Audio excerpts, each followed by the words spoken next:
नमस्कार, breaking news देख रहे हैं आप और इस वक्त की बड़ी खबर बांकीपुर से आ रही है।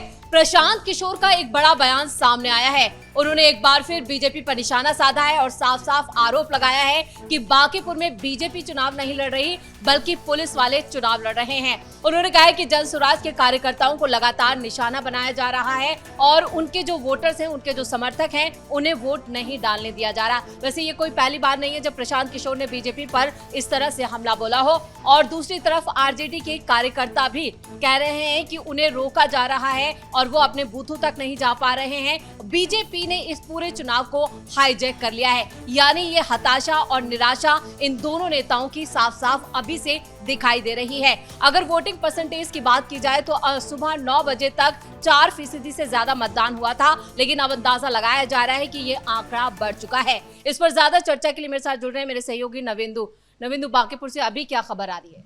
देखिए, बांकीपुर का जो उपचुनाव है वो इस वक्त पूरे भारत के लोग वहां नजर गड़ाए बैठे हैं। 3 सीटों पर उपचुनाव हो रहा है। गुजरात के मांझलपुर में, मध्य प्रदेश के दतिया में, वो भी एक हॉट सीट है जो कि नरोत्तम मिश्रा की सीट रही है। लेकिन सबसे ज्यादा फोकस बिहार के बांकीपुर विधानसभा सीट पर है, क्योंकि यहां मुकाबला सबसे ज्यादा कांटे की टक्कर वाला है। एक तरफ प्रशांत किशोर है तो दूसरी तरफ नितिन नवीन ही है, समझ लीजिए। नीरज सिन्हा भले ही चुनाव लड़ रहे हैं, लेकिन वोट लोग नितिन नवीन के नाम पर ही डाल रहे हैं। और आरजेडी के आने से चुनाव काफी दिलचस्प हो गया है। लेकिन जिस तरीके से प्रशांत किशोर का आरोप सामने आया है या फिर आरजेडी के लोगों का आरोप सामने आया है, बहुत सारे वीडियोस भी सामने आए जिसमें बीजेपी और जनस्वराज के लोग आपस में भिड़ते नजर आ रहे हैं। तो इससे आप समझिए कि चुनाव में इस वक्त वहां का सियासी माहौल कितना ज्यादा गर्मा चुका है। जहां तक पुलिस पर आरोप है तो यह कोई पहला मौका नहीं है। इतिहास गवाह है कि जिसकी भी सरकार रही है, विपक्षी दलों ने उसके पुलिस पर गंभीर आरोप लगाए हैं। लेकिन जमीनी हकीकत क्या है, किसके पक्ष में ज्यादा वोटिंग हो रही है? क्योंकि सुबह 9 बजे तक केवल 4-4.25% वोट होना यह अपने आप में बहुत सारे सवाल खड़े करता है कि बांकीपुर में कभी भी 50-55% से ज्यादा वोटिंग नहीं होती है। और इस बार पीके की टीम और बीजेपी की टीम दोनों ये कोशिश में लगे थे कि किसी तरह से वोटिंग का परसेंटेज बढ़े। तो ऐसे में ये जो रफ्तार है, इसको देखकर तो नहीं लगता है कि वोटिंग का परसेंटेज जो है वो 50-60% पार कर जाएगा। तो अगर 40-45% वोटिंग होती है, 50% से नीचे वोटिंग होती है, तो फिर उस वोटिंग का फायदा किसको मिलेगा? कम वोटिंग होती है तो किसको फायदा मिलेगा? ज्यादा वोटिंग होती है तो किसको फायदा मिलेगा? ये तो वक्त बताएगा। लेकिन चुनाव काफी कांटे की टक्कर वाला है, क्योंकि अब यह कहा जा रहा है कि जो जातिगत समीकरण है उसमें बहुत सारी टूट की खबरें आ रही थी। कोई कह रहे थे कि ये जाति इसके साथ जा रही है, वो जाति इसके साथ जा रही है। लेकिन पटना से जो जमीनी रिपोर्ट देखने को मिल रही है उससे साफ साफ ऐसा लग रहा है कि कुछ जातियों में डिवीजन हो रहा है, कुछ जातियां इंटैक्ट है और कुछ जातियां कंफ्यूज्ड है कि उनको जाना कहां है। वहीं मुसलमान जो है, इस बार उनका आरजेडी से दूर जाता हुआ रुझान देखने को मिल रहा है। तो क्या यह प्रशांत किशोर को इतना फायदा पहुंचा पाएगा कि चुनाव के नतीजे प्रभावित हो पाएंगे? लेकिन इतना जरूर है कि बांकीपुर में सवर्ण वोटर जो सबसे इंपॉर्टेंट है, उसमें भी सबसे ज्यादा कायस्थ वोटर हैं। जिस जाति से नितिन नवीन आते हैं, जिस जाति से नीरज सिन्हा आते हैं और जो बीजेपी का कैडर रहा है, तो अब लोग ये दावा कर रहे हैं कि कायस्थ वोटर पूरी तरह से नितिन नवीन के साथ है, वैश्य वोटर पूरी तरह से नितिन नवीन के साथ है। सवर्ण में ब्राह्मण और भूमिहार वोटर जो हैं वो ज्यादातर प्रशांत किशोर के साथ जा रहे हैं और हाँ, वो छिटक रहे हैं। और राजपूत वोटरों में 50-50 की संभावना जताई जा रही है। पहले कहा जा रहा था कि राजपूत प्रशांत किशोर के साथ चले जाएंगे, लेकिन पवन सिंह के आने से, उसके बाद जो माहौल बनाया गया कि प्रशांत किशोर को वोट देने से आपको क्या मिलेगा, तो और राजपूतों का अक्सर ये रहता है कि जहां भूमिहार वोट करते हैं वो उसके अपोजिट करते हैं, जहां पर ब्राह्मण वोट करते हैं तो वो उसके अपोजिट करते हैं। तो ऐसी आकलन लगाई जाती है। उसके अलावा कोरी कुर्मी वोटर भी वहां बहुत इंपॉर्टेंट है। सम्राट चौधरी की जाति कुशवाहा है, जिसको कोरी कहा जाता है बिहार में, तो वो सम्राट चौधरी के नाम पर बीजेपी के साथ इंटैक्ट रहेगी। कुर्मी वोटर कम है, लेकिन कुर्मी बहुत दिलचस्प तरीके से वोट करेंगे, क्योंकि नीतीश कुमार का जो एक वीडियो आया उसके बाद प्रशांत किशोर ने बड़ा हमला बोल दिया कि ये एआई का वीडियो है। तो इस वीडियो का पॉजिटिव असर होगा क्या? कुर्मी समाज को यह लगेगा कि नीतीश कुमार से वाकई में एआई वीडियो उनका बना दिया गया, या फिर दूसरा पहलू यह जाएगा कि नीतीश कुमार बीजेपी के लिए वोट मांग रहे हैं, तो नीतीश कुमार की एक अपील काफी होगी उनको यह बताने के लिए कि जिधर हम हैं आप उधर वोट कीजिए।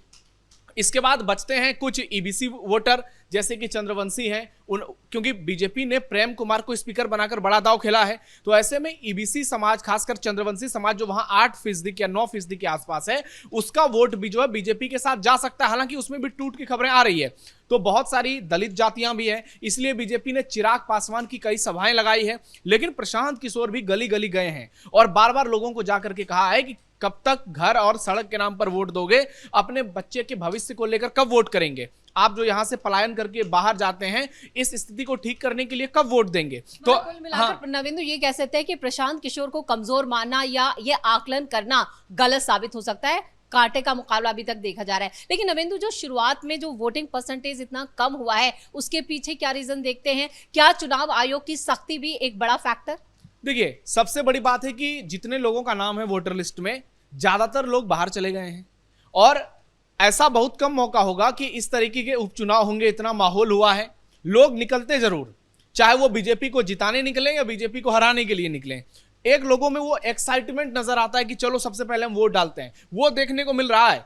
लेकिन इतनी कम संख्या में वोटिंग हो रही है तो लोग ज्यादातर यही समझ रहे हैं कि ज्यादातर लोग जो हैं जिनका नाम यहाँ है, या तो वो इसमें इंटरेस्ट नहीं ले रहे हैं, हालांकि उनकी संख्या बहुत कम है, या फिर वो कमाने के लिए कहीं और चले गए हैं। क्योंकि बांकीपुर पटना का शहरी क्षेत्र है और वहां की जो आबादी है उसमें से जो ओबीसी और एससी एसटी के लोग हैं, क्या उनमें ज्यादातर लोग बाहर कमाने के चले गए हैं? और जो जनरल कैटेगरी के लोग हैं, क्या वो भी इधर उधर कर गए हैं, चाहे वो अपनी नौकरी के चलते हो, रोजगार के चक्कर में हो? तो ऐसे में वहां कभी भी 50-60% से ज्यादा वोट हुआ ही नहीं है। तो उस सीट पर आप ये आकलन नहीं कर सकते कि वहां 70% होगा, 80% होगा, क्योंकि हमने देखा कि पश्चिम बंगाल में हालात बदले तो वहां 90-95% तक वोटिंग हुई और बीजेपी की जीत हुई। तो वो लहर बांकीपुर में प्रशांत किशोर ने बनाने की पूरी कोशिश की कि बीजेपी के खिलाफ हम जो है पूरा मोर्चा हमने खोल दिया है, इस बार पीके ही जीत जाएंगे। लेकिन ग्राउंड पर जो है उस तरीके का भयंकर जन समर्थन नजर नहीं आ रहा है।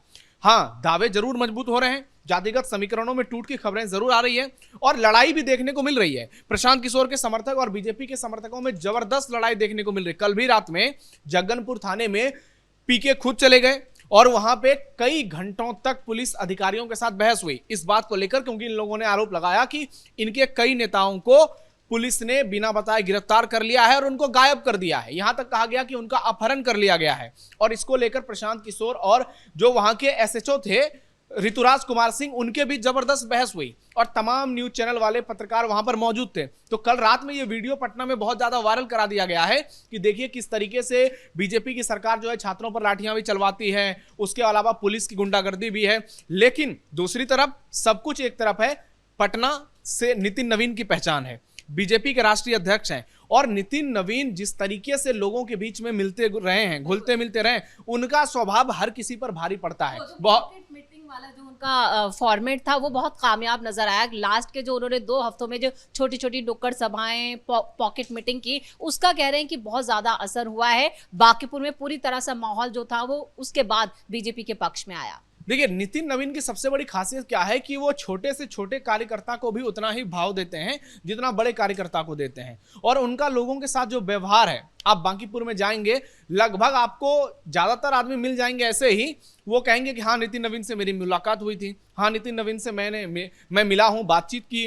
मतलब नितिन नवीन जितने सरलता से लोगों के साथ मिलते जुलते हैं, उनका जो बिहेवियर है जिसकी वजह से वो राष्ट्रीय अध्यक्ष तक के पद पर बीजेपी के पहुंच गए, वो बीजेपी के लिए वहां पर सबसे बड़ा मास्टर स्ट्रोक है। इस चुनाव में बीजेपी अगर जीतती है तो नितिन नवीन का फैक्टर ही सबसे बड़ा होगा और नितिन नवीन के नाम पर ही लोग वोट डाल रहे हैं, क्योंकि पटना शहर में बहुत सारे कामकाज भी देखने को मिले हैं। किस तरीके से हाईवेज का निर्माण किया गया, बेहतर व्यवस्थाएं बनाई गई, सड़कों का वो तो बीजेपी शुरुआत से ही कह रहे हैं कि हम काम के आधार पर ही वोट मांग रहे हैं और जनता काम के आधार पर ही वोटिंग करेगी। लेकिन एक जो बार बार ये एक सवाल उठता है कि जब भी बाई इलेक्शन, जो भी उपचुनाव होता है, उसमें सत्ता पक्ष ही अक्सर जीतता हुआ नजर आता है उपचुनावों में। ये एक तरह से नैरेटिव जो है वो राजनीति में गढ़ा गया है, इसमें कितनी सच्चाई देखते हैं आप? देखिए, सबसे पहला उदाहरण तो उत्तर प्रदेश का ही आता है। जब योगी आदित्यनाथ सीएम बने थे तो गोरखपुर में बीजेपी हार गई थी चुनाव, सांसद वाला। तो ऐसा नहीं है कि हाँ ज्यादातर जगह पर सत्ता पक्ष जीतती है, लेकिन पिछले कुछ सालों में ये देखने को मिला है कि लोग जो है वो अपना गुस्सा उपचुनाव पर निकाल देते हैं अगर कांग्रेस की सरकार बनी है तो राजस्थान में बीजेपी जीत जाती है, मध्य प्रदेश में बीजेपी की सरकार बनी है तो उपचुनाव में कई बार कांग्रेस जीत जाती है। ऐसे में ये वाला जो उपचुनाव है, जब इसके 3 तारीख को रिजल्ट आएंगे तो वो अपने आप में एक बहुत बड़ा चुनावी परिणाम होगा। अगर बीजेपी जीतती है तो ये वाला जो धारा है ये मेंटेन रहेगा कि सत्ता पक्ष की जीत होती है, और बीजेपी ये बताने की कोशिश करेगी कि प्रशांत किशोर ने इतना माहौल बनाया, विधानसभा चुनाव में भी इतनी बड़ी बड़ी बातें की, ये तक कह दिया कि नीतीश की 25 सीटें आएंगी, अगर उससे ज्यादा आ गई तो मैं राजनीति छोड़ दूंगा। इतनी बड़ी बड़ी बातें की, इतने बड़े बड़े दावे किए, लेकिन उसके बाद एक भी सीट नहीं जीत पाए। और अब बांकीपुर लड़ने आए, वहां पर इतने ज्यादा माहौल उन्होंने बनाए और जिस तरीके से चुनाव कैंपेन किया, ऐसे में सब कुछ ये ध्वस्त है और लोगों का भरोसा बीजेपी पर बरकरार रहेगा। वहीं अगर पीके जीतते हैं तो बिहार की राजनीति का सबसे बड़ा टर्निंग पॉइंट होगा, फिर सबसे बड़ा खतरा तेजस्वी यादव के लिए होगा। और ये चीजें यादव वोटरों में इस वक्त इसकी चर्चा चल रही है कि अगर पीके को वोट दे दोगे तो तेजस्वी यादव बहुत कमजोर हो जाएंगे। तो पहले जो यादव समाज पूरी तरह से पीके के साथ नजर आ रहा था बंटी यादव हत्याकांड के बाद, अब वो एक बार फिर से इस बात को सोच रहा है वोट देने से पहले कि कहीं ऐसा तो नहीं होगा कि हम पीके को वोट दे देंगे और पीके भी चुनाव हार गए और तेजस्वी यादव की उम्मीदवार कहीं ऐसा ना हो कि उनकी जमानत जब्त हो जाए। तो तेजस्वी यादव आज भी सबसे बड़े फैक्टर हैं यादवों के बीच में। लालू यादव सबसे बड़े फैक्टर हैं यादवों के लिए। विकास, रोजगार, ये सब सेकेंडरी चीजें हैं। वो वोट करते हैं लालू तेजस्वी के नाम पर, तो कितनी वोट में टूट होगी ये देखना होगा। ऐसे में पीके अगर जीतते हैं तो ये माहौल जनस्वराज बनाएगी कि ये तो बदलाव की शुरुआत है। उसके बाद बिहार में आने वाले समय में आप देखिएगा किस तरीके से बीजेपी बनाम जनस्वराज और महागठबंधन के बीच का मुकाबला हो जाएगा, त्रिकोणीय होगा, काफी दिलचस्प होगा। लेकिन फिलहाल जो समीकरण दिख रहा है, जो ग्राउंड से रिपोर्ट आ रही है, उसके मुताबिक इस वक्त चुनाव में बीजेपी को एज जरूर नजर आ रहा है। नवेंद्र, तमाम जानकारी के लिए बहुत बहुत धन्यवाद। तो बांकीपुर उपचुनाव में मतदान जारी है, सुरक्षा के सख्त इंतजाम किए गए हैं, 25 उम्मीदवार मैदान में हैं, लेकिन मुकाबला प्रशांत किशोर और बीजेपी के बीच माना जा रहा है, यानी कि नितिन नवीन को अभी भी एज मिलता नजर आ रहा है। बाकायदा बीजेपी की तरफ से यहाँ पर नीरज कुमार सिन्हा ही मैदान में हो, लेकिन ये चुनाव नितिन नवीन वर्सेस प्रशांत किशोर हो गया है। लेकिन अब देखना यह है कि 3 अगस्त को जब नतीजे आते हैं तो पलड़ा किसका भारी होता है। लेकिन फिलहाल अभी वोटिंग जारी है, अभी कुछ भी कहना जल्दबाजी होगा। तो हम बांकीपुर उपचुनाव पर नजर बनाए रहेंगे, जैसे जैसे अपडेट आएगी आपको देते रहेंगे। इस बड़ी खबर में इतना ही। कैमरामैन राजकुमार के साथ मैं परवीन शेख, कैपिटल टीवी।